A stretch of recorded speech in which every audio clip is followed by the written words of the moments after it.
चला तर आज आपण बनवूया उरलेल्या पुरणापासून एक पारंपरिक डिश. त्याचं नाव आहे कानोले. हे कानोले नागपंचमीच्या वेळेस बनवले जातात. त्याच्यासाठी आपण पीठ मळून घेऊया. घट्टसर गोळा करायचा आहे. खायला खूप स्वादिष्ट व पारंपरिक डिश आहे.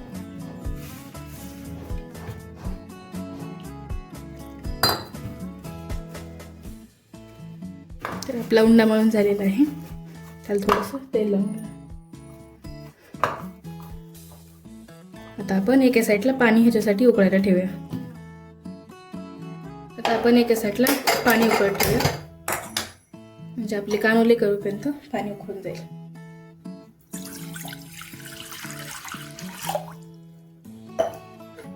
पाण्यामध्ये थोडंसं मीठ व पाण्याला चांगली उकळी येऊन द्यायची. तर आपण कानोले लाटून घेऊया. कानोले लाटण्यासाठी असे छोटे छोटे गोळे तयार करायचे. अशी पातळ चपातीसारखं लाटून घ्यायचं.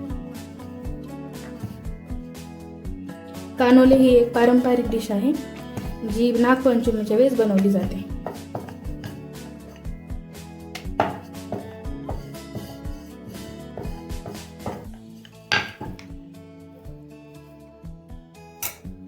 त्याच्यामध्ये पुरण घालायचं असं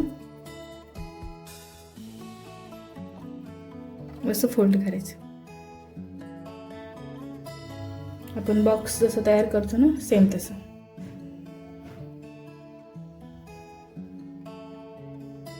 व सर्व अशाच प्रकारे तयार करून घ्यायचे.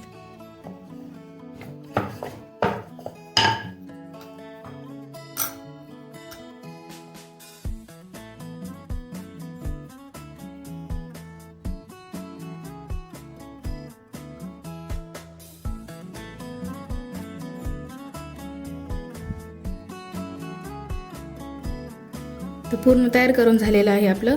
आता पाणी उकळत ठेवलं होतं, त्याला उकळी फुटलेली आहे, त्याच्यामध्ये सोडून देऊया आपण. याच्यामध्ये सोडून देऊया. लक्षात ठेवायचं पाणी उकळतच पाहिजे, नाही तर ते एकामेकाला चिटकून बसतात. प्रकारे पूर्ण सोडून घ्यायचं.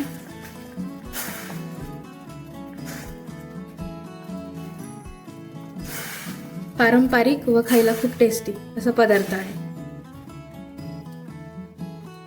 त्याच्यामध्ये आपण उगा थोडंसं तूप घालायचं आहे, कारण ते एकामेकाला चिटकू नये म्हणून. आता झाकण ठेवून 10 ते 15 मिनिटं शिजू द्यायचं. 15 मिनिटं झालेलं आहे. आता आपण उकडून बघूया. बघू शकता तुम्ही शिजलेलं आहे. एकदा चेक करूया. याला शिजलेलं आहे. आता आपण आता गॅस बंद करूया.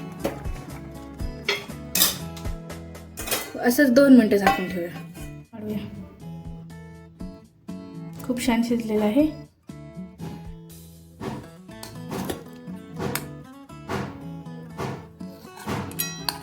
पारंपरिक व पौष्टिक. त्यावरती 1 चमचा तूप घालूया.